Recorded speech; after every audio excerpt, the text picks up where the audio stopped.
नमस्कार, स्वागत है आप सबका दिन भर की तमाम बड़ी और अहम खबरों के साथ। मैं हूं कवींद्र। शुरुआत हेडलाइंस से। 10 मई को उत्तराखंड विधानसभा में हरीश रावत को बहुमत साबित करने का मौका। केंद्र की मंजूरी के बाद सुप्रीम कोर्ट का शक्ति परीक्षण का आदेश।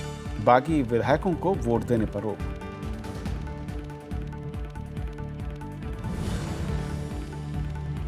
अगस्ता वेस्टलैंड कंपनी को फायदा पहुंचाने के लिए बदली गई टेंडर की शर्तें। लोकसभा में रक्षा मंत्री का बयान। सुप्रीम कोर्ट की निगरानी में जांच की मांग ठुकराने पर कांग्रेस का वॉकआउट।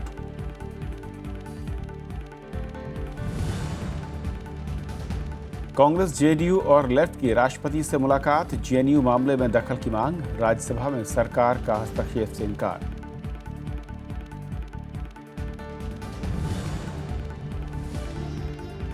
राज्यसभा में उठा बुंदेलखंड में पानी की खाली ट्रेन भेजने का मसला। समाजवादी पार्टी का केंद्र पर राजनीति करने का आरोप। रेल मंत्री का इनकार। तेलंगाना में गर्मी और लू से अब तक 250 लोगों की मौत।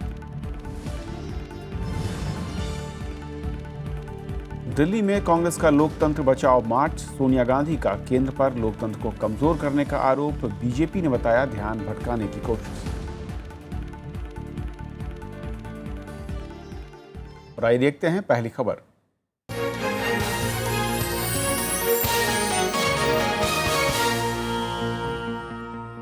लोकसभा में अगस्ता वेस्टलैंड डील पर चर्चा का जवाब देते हुए रक्षा मंत्री मनोहर पर्रिकर ने कहा कि अगस्ता कंपनी को फायदा पहुंचाने के लिए टेंडर की शर्तों को बदला गया। रक्षा मंत्री ने सदन को भरोसा दिलाया कि इस घोटाले में शामिल किसी भी शख्स को बख्शा नहीं जाएगा। वहीं कांग्रेस ने इस मामले की सुप्रीम कोर्ट की निगरानी में जांच की मांग को लेकर सदन से वॉकआउट किया। लोकसभा में शुक्रवार को अगस्ता वेस्टलैंड हेलीकॉप्टर सौदे में भ्रष्टाचार को लेकर ध्यानाकर्षण प्रस्ताव पर चर्चा हुई। बहस का जवाब देते हुए रक्षा मंत्री मनोहर पर्रिकर ने कहा कि वीवीआईपी हेलीकॉप्टर के 3,600 करोड़ रुपए के सौदे में टेंडर शर्तों में कई रियायत देकर एक कंपनी को फायदा पहुंचाया गया। हेलीकॉप्टर का टेस्ट ट्रायल भी देश से बाहर किया गया कि अगस्ता वेस्टलैंड को ऑर्डर जाने के लिए सब चीजें की गई। उसके एस्टिमेटेड जेन्युइन कॉस्ट के मोर देन 2x रेट में उनको कॉन्ट्रैक्ट दिया गया। उसके लिए जो कुछ रिलैक्स करना था वो रिलैक्स किया गया। इससे पहले चर्चा में हिस्सा लेते हुए कांग्रेस सांसद ज्योतिरादित्य सिंधिया ने एनडीए सरकार पर आरोप लगाते हुए कहा कि केंद्र सरकार ने फिन मैकेनिका कंपनी को ब्लैकलिस्ट नहीं किया। अगस्ता वेस्टलैंड ने आरएफआई अपने तरफ से डाला है। अगर वो ब्लैकलिस्टेड कंपनी है तो कैसे इन्होंने अलाउ किया? मैं प्रश्न पूछना चाहता हूं। नेवल यूटिलिटी हेलीकॉप्टर में आरएफआई की प्रस्ताव अगस्ता वेस्टलैंड की तरफ से कैसे डाला गया? कांग्रेस ने मामले की सुप्रीम कोर्ट की निगरानी में जांच की मांग की। वहीं टीएमसी सांसद सौगत रॉय ने सरकार से पूछा कि इस मामले में अब तक कोई ठोस कार्रवाई क्यों नहीं की गई। सुप्रीम कोर्ट मॉनिटर्ड इंक्वायरी होने दो और अगर वो तैयार है हम फेस करने को तैयार है। Now what action have you taken in the 1.5 years? You're shouting from the housetop against corruption. Tell us specific instances of what action CBI is under your government. रक्षा मंत्री ने कहा कि इस सौदे में घोटाले की बात फरवरी 2012 में आई थी। तत्कालीन यूपीए सरकार ने कार्रवाई में देरी की और मार्च 2013 को सीबीआई ने केस दर्ज किया, लेकिन दिसंबर तक ईडी को इसकी कॉपी नहीं दी गई। आगे पीछे फाइल चलती रही। फाइनली 12 मई को 2A एंड हो जाता है, जब एक दिन में 12 पेज का नोट लगा के defence minister finally approved to keep on hold which he could have done in February 2012. Manohar Parrikar ने जवाब में कहा कि एनडीए सरकार ने फिन मैकेनिका कंपनी के सारे कॉन्ट्रैक्ट रोक दिए थे और सिर्फ उन्हीं कॉन्ट्रैक्ट को आगे बढ़ाया जो रक्षा जरूरतों के लिए अहम थे। चर्चा के बाद सुप्रीम कोर्ट की निगरानी में जांच का भरोसा न मिलने के बाद कांग्रेस ने सदन से बहिष्कार किया। Pranab Goswami, Rajya Sabha TV. Supreme court ने आज अगस्ता वेस्टलैंड मामले में केंद्र सरकार और सीबीआई को नोटिस जारी किया है और इस बारे में 4 सप्ताह में जवाब मांगा है। सुप्रीम कोर्ट ने इस मामले में दायर जनहित याचिका पर सुनवाई करते हुए ये जवाब मांगा। याचिका में उन लोगों के खिलाफ प्राथमिकी दर्ज कराने की मांग की गई जिनके नाम इटली की अदालत में फैसले में आए हैं। साथ ही जांच अदालत की निगरानी में कराने की भी मांग की गई है। मामले की सुनवाई जुलाई में होगी। इधर सीबीआई ने आज त्यागी बंधु और गौतम खेतान से भी पूछताछ की। और इस पूरे मसले पर और बातचीत करने के लिए हमारे साथ आलोक मेहता साहब हैं, चीफ एडिटर हैं आउटलुक हिंदी के। आलोक जी, स्वागत है आपका।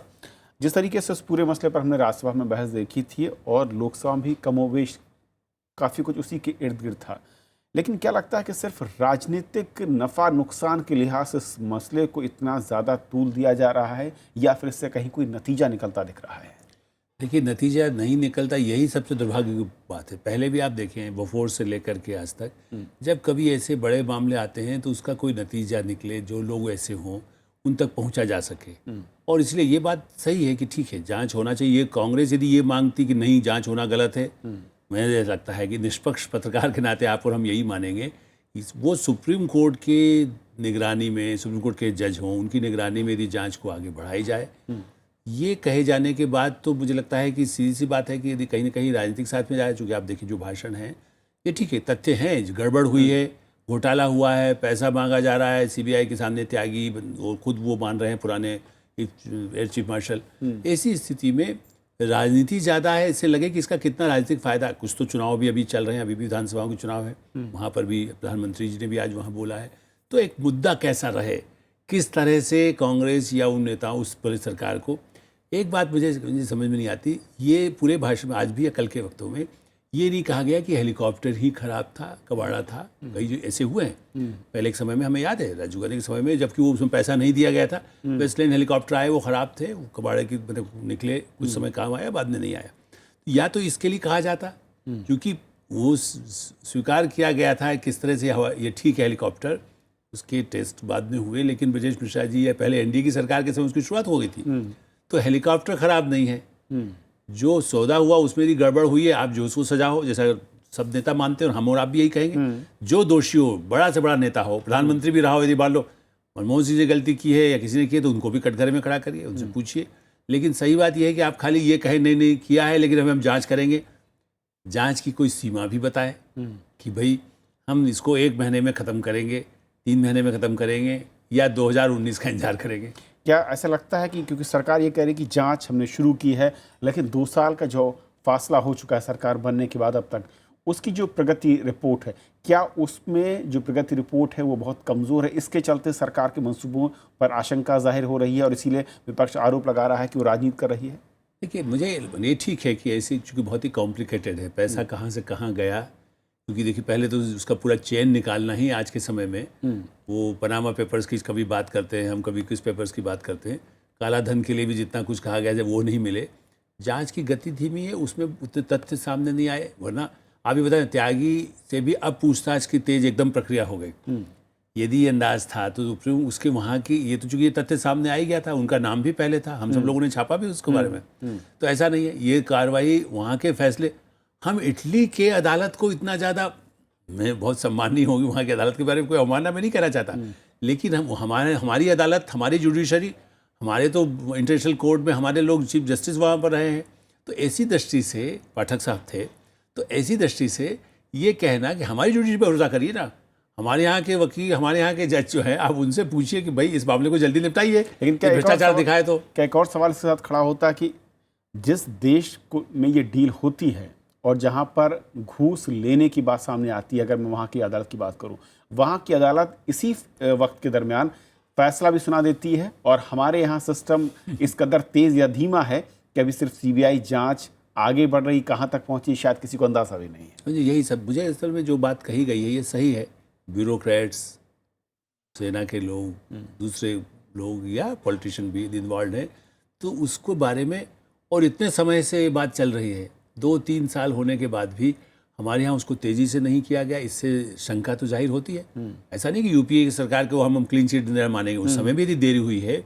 ये ठीक है कि हमारे यहाँ आज भी, क्षमा करेंगे, हमारे सिस्टम में ऐसा है कि आज आप दस्तखत करके और कल मुझे तुरंत यदि चेक मिल जाता है तो कहा जाएगा कुछ तो गड़बड़ है, इतनी जल्दी क्यों कर रहे हैं, देरी करेंगे आप 15 दिन तो कहा जाएगा कि आपने जानबूझ करके, आप कुछ लगता है आपके मन की बात नहीं कही गई। तो ये जो हमारा सिस्टम है उसमें ब्यूरोक्रेट्स या तो डरते हैं या उनके बेस्ट इंटरेस्ट होते हैं, तो वो फैसले जल्दी नहीं करते। फाइल को जब तक हर जगह से अप्रूव नहीं होती है, साइन नहीं होता है, तो एक तो हमारे सिस्टम को बदलना चाहिए। अब देखिए, अभी जो ये भी कहा गया आज के वक्तव्य में, कल भी कहा गया था कि उसका प्राइस बढ़ गया, जितने हथियारों के सौदे हैं दुनिया के देशों में 6 महीने में खत्म हो जाता है, 8 महीने हो जाए। यहाँ पे हमारे 6 यहाँ साल 6 साल 8 साल एक हमने इस बार प्रकाशित भी किया है अपने मैगजीन में, 137 हफ्ते तो बाकायदा रूल में लिखा हुआ है कि अब इस प्रक्रिया के लिए 137 में, मैंने जनरल अशोक मेहता और दूसरे जो आर्मी के लोग हैं उन्होंने हमें बताया कि भाई ये नियम में ही जब ये है तो उसके पहले कैसे कर देगा कोई। यानी कि 37 सप्ताह में भी नहीं कर सकते, 137 सप्ताह हिसाब उसको जोड़ लीजिए 3 साल तो उसमें खरीद निकल में भी जाएंगे। वक्त लगता है और जांच में कितना वक्त लगेगा कहना मुश्किल है। इस पर राजीव जरूर तेज है। फिलहाल बहुत बहुत शुक्रिया आपका इस चर्चा में शामिल होने के लिए। और ये थी हमारी पहली खबर। छोटा सा ब्रेक लेंगे, ब्रेक के उस पार दिन भर की दूसरी बड़ी खबर।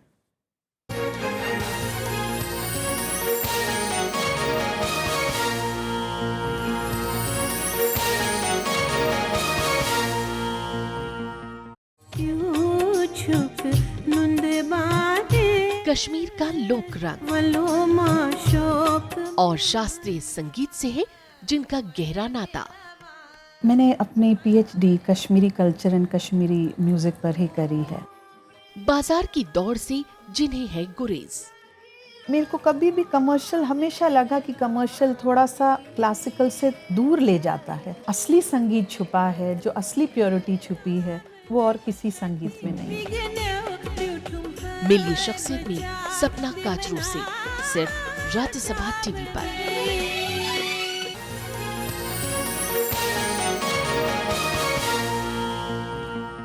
जेएनयू मामले पर कांग्रेस, जेडीयू और लेफ्ट के नेताओं ने राष्ट्रपति प्रणब मुखर्जी से मुलाकात कर दखल देने की मांग की है।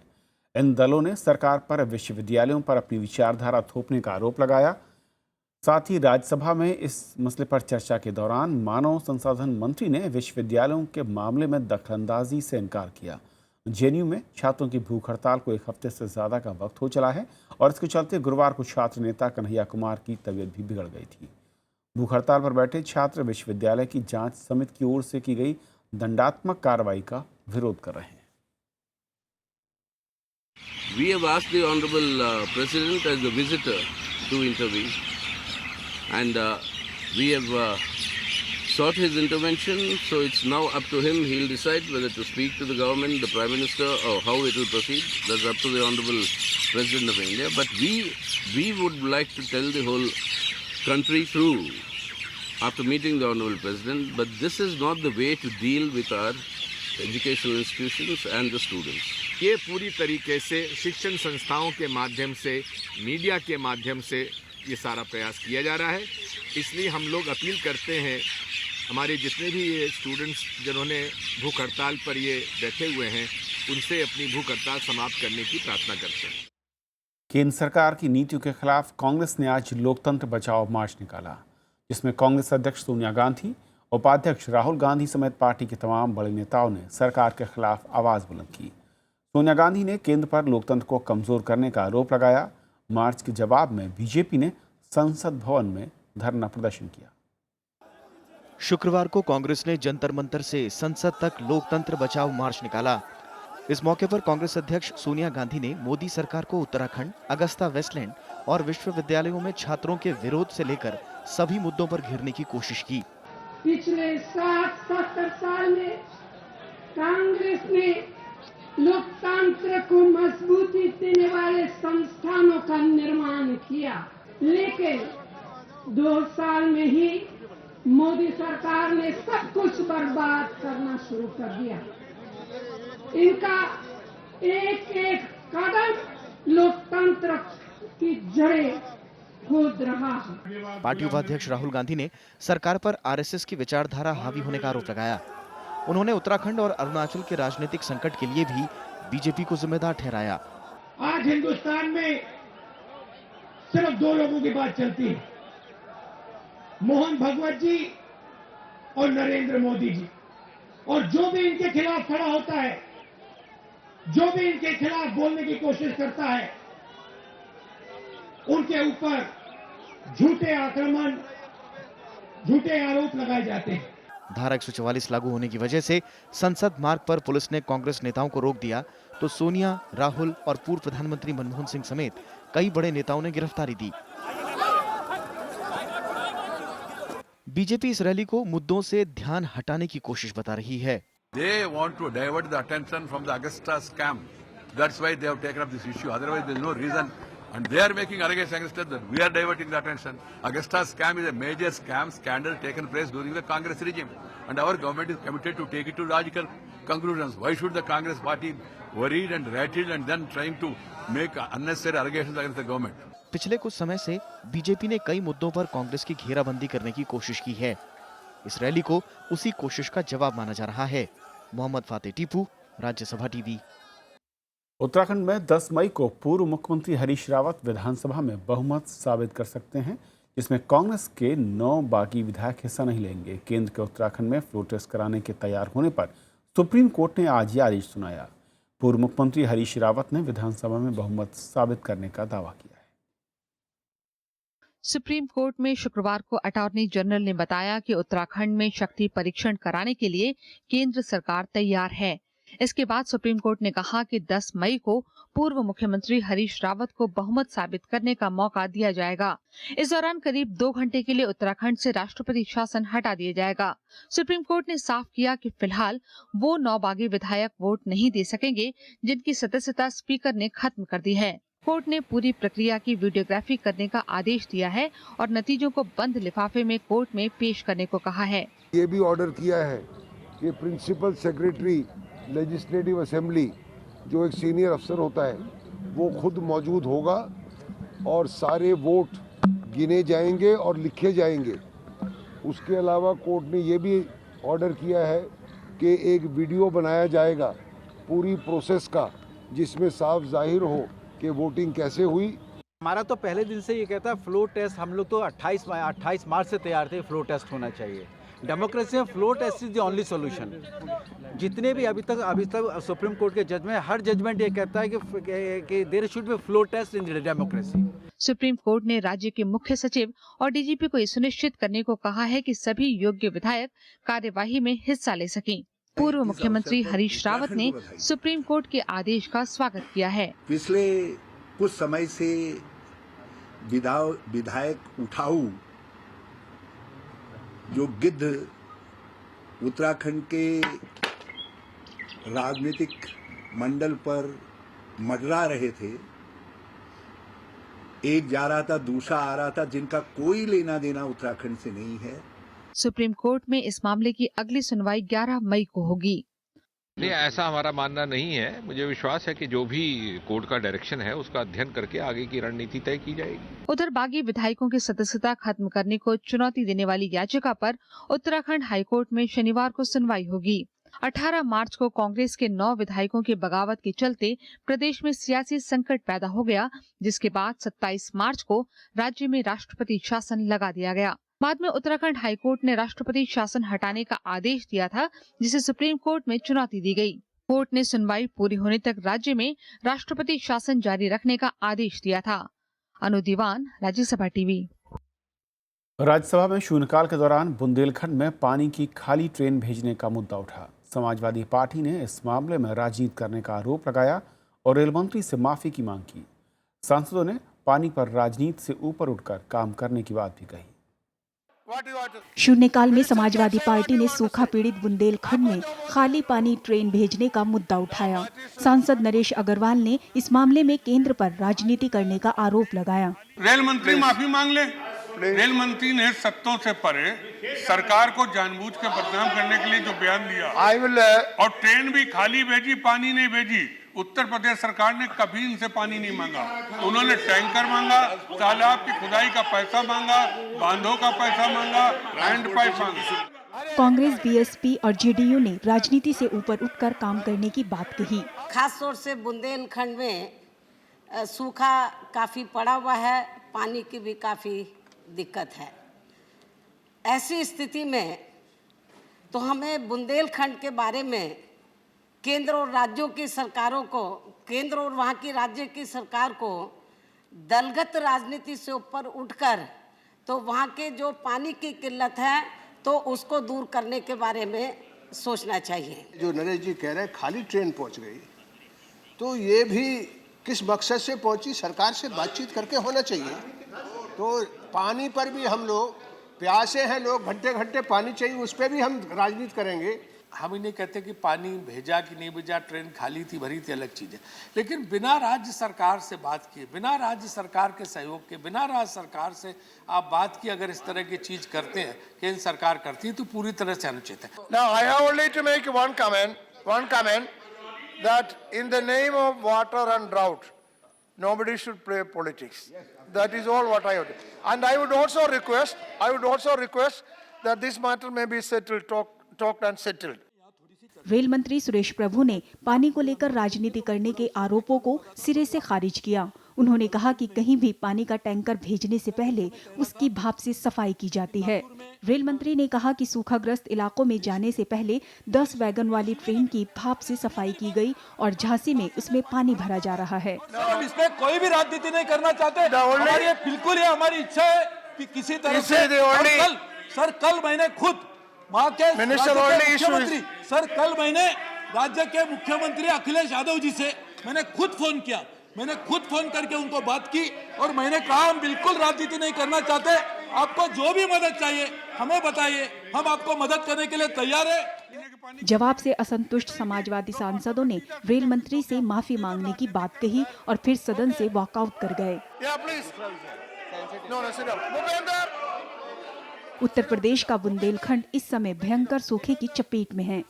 कृति मिश्रा, राज्यसभा टीवी।